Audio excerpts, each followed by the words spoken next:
जन्म कुंडली में जब मिलान की बात आती है तो बहुत सारे ऐसे दोष होते हैं जिनको लेकर हवा बना दिया जाता है और उसी में मांगलिक दोष को लेकर भी एक बहुत बड़ा सस्पेंस बना रहता है।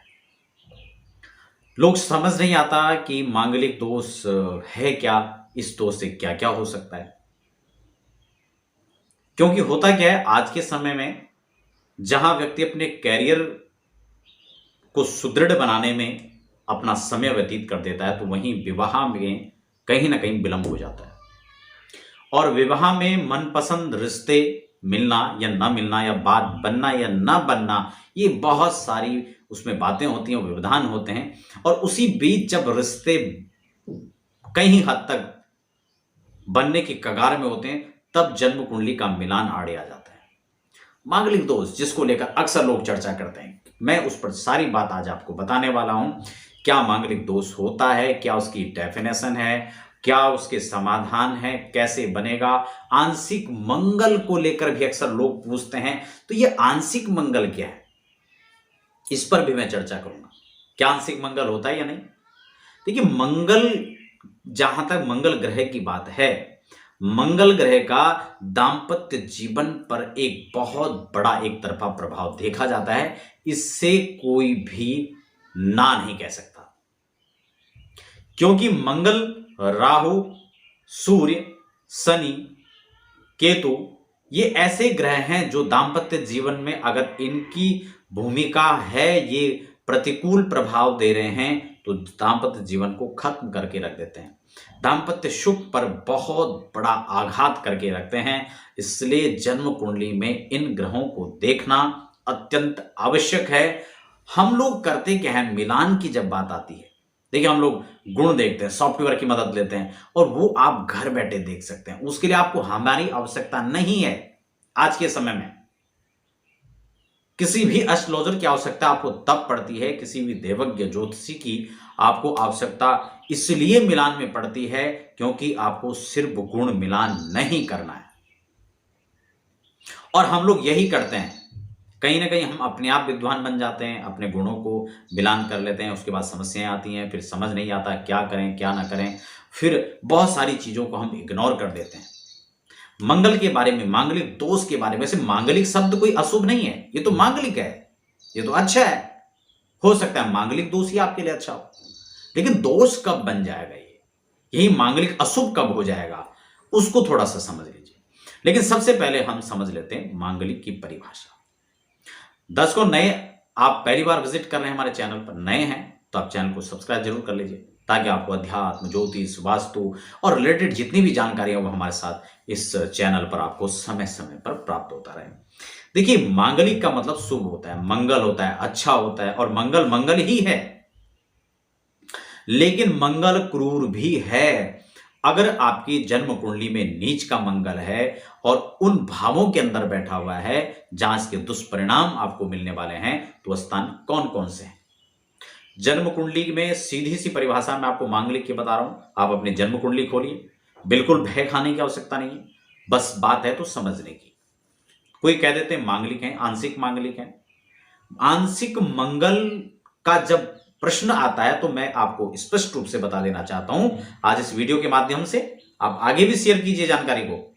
आंशिक मंगल कुछ नहीं होता है भाई। आंशिक की जो आपको यह कहता है कि आपकी कुंडली में मांगलिक आप हैं, आप आंशिक मांगलिक हैं, तो उससे आप पूछें कि इसकी आंशिक मांगलिक की परिभाषा क्या है।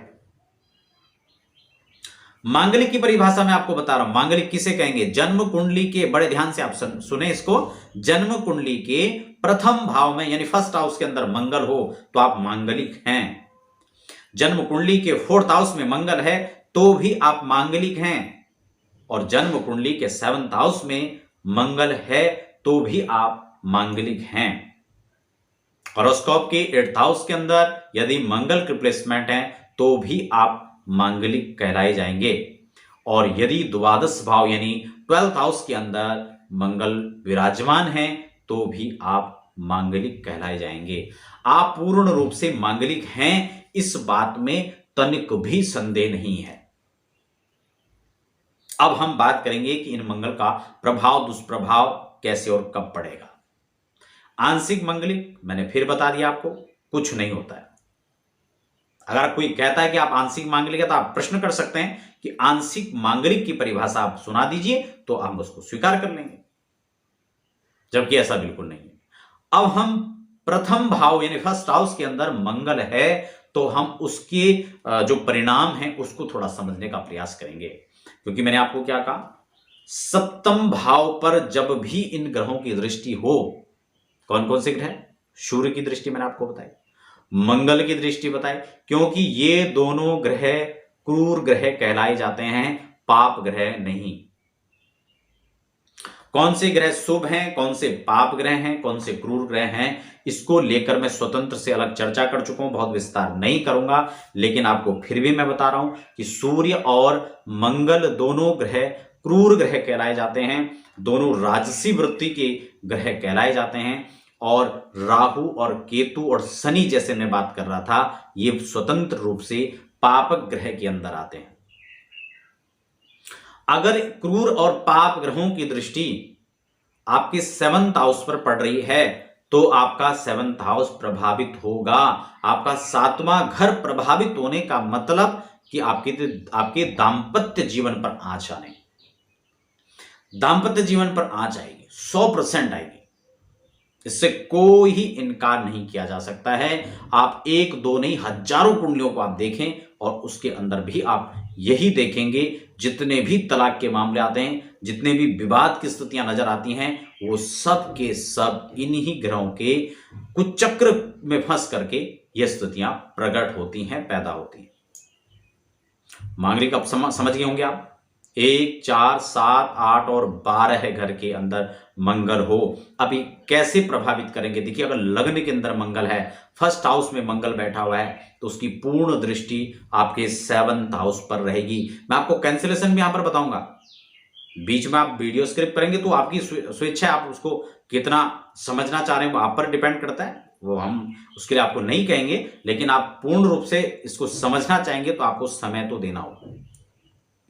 बहुत सारे लोग क्या करते हैं कि छोटी वीडियो बन जाए तो कहा आपने जल्दी निपटा दिया, बड़ा बना दो तो भी समस्या, तो सबको खुश नहीं किया जा सकता है। लेकिन जानकारी प्रोवाइड कराना हमारा काम है और स्वतंत्र रूप से प्रमाणिक जो जानकारी वो आपको देने का हम प्रयास करते हैं। फर्स्ट हाउस के अंदर मंगल बैठेंगे, 7th हाउस पर पूर्ण दृष्टि होगी, 4th हाउस पर भी उसकी दृष्टि होगी। आप समझ रहे हैं, क्योंकि मंगल 1, 4, 7 और 8वीं दृष्टि से पूर्ण दृष्टि देखते हैं। उनकी पूर्ण दृष्टि 4, 8 और 7वें पर रहती है, जिसमें चौथा घर, 8वां घर और 7वें घर पर मंगल की पूर्ण दृष्टि होगी। मान लीजिए कि मंगल वहां पर नीच का है, तो नीच की दृष्टि चौथे घर पर बैठेगी तो सुखों का हनन कर देगी, समझ रहे हैं। और वहीं 7वीं दृष्टि से दाम्पत्य जीवन को प्रभावित कर देगी, तहस नहस कर देगा। यहां पर 8वीं दृष्टि से मृत्यु का कारण भी बन सकता है। अब आप समझ जाते हैं, समझ चुके होंगे, बहुत यहां पर विस्तार करने की आवश्यकता नहीं है। 4th हाउस के अंदर भी मंगल बैठेंगे तो चौथी दृष्टि से वह आपके दाम्पत्य हाउस को देखेंगे, दाम्पत्य जीवन को प्रभावित करेंगे। पाप दृष्टि के अंदर मंगल हो, पापाक्रांत हो, साथ में क्रूर ग्रह बैठे हों, पाप ग्रह बैठे हों, तो भी इसके फल को यहां पर वृद्धि करने वाले माने जाएंगे। 7th हाउस के अंदर मैंने मांगलिक की परिभाषा में आपको बताया, मंगल 7वें घर के अंदर बैठे हैं तो स्वयं वहां पर बैठे होंगे, लग्न पर दृष्टि होगी, मृत्यु जैसी स्थितियां भी प्रकट हो सकती हैं। मांगलिक तहस नहस कर सकता है। कैंसिलेशन भी आपको समझाने वाला हूं, कैसे इसका हम परिहार देखेंगे। 8वें के अंदर बैठा हो और यही द्वादश के अंदर भी बैठा हो, तो भी यह मंगलिक, यह मंगल अनिष्टकारी होगा। लेकिन घबराने की आवश्यकता नहीं है, परिहार हम समझ लेंगे, अंत में हम उपाय की भी चर्चा करेंगे। अब हम बात करेंगे कि इसका परिहार हम कैसे ढूंढें। देखिए, मैं स्वतंत्र रूप से अलग से भी चर्चा करूंगा कि हम ग्रहों को, हम लोग प्राय जो है प्राचीन सभ्यता के अंदर, प्राचीन ज्योतिष के अंदर जब कुंडली मिलान होता था तो उसमें खासकर हमारे यहाँ तो आज भी परंपरा है, उत्तराखंड की ज्योतिष में आज भी उत्तराखंड के जो देवज्ञ हैं, ज्योतिषी हैं, क्योंकि आपने देखा होगा पूरे वर्ल्ड के अंदर जो पर्वतीय क्षेत्र है वहां की जो ज्योतिषी आते हैं, चाहे उत्तराखंड की बात करें, चाहे हिमाचल प्रदेश की बात करें, लगता हुआ पंजाब का कुछ एरिया है। वहां के ज्योतिषी आज भी प्रसिद्ध माने जाते हैं, क्योंकि ये देन पर्वत की है, ये देन आदिशक्ति की है, मां भवानी का है, ये भगवान भोलेनाथ की विद्या है, पाराशर ऋषि की विद्या है। इसलिए हमारे यहां आज भी परंपरा है, जब गुण मिलान होता है उसके साथ देखते हैं कि लड़की के ग्रह कितने तेज हैं और लड़के के ग्रह कितने तेज हैं।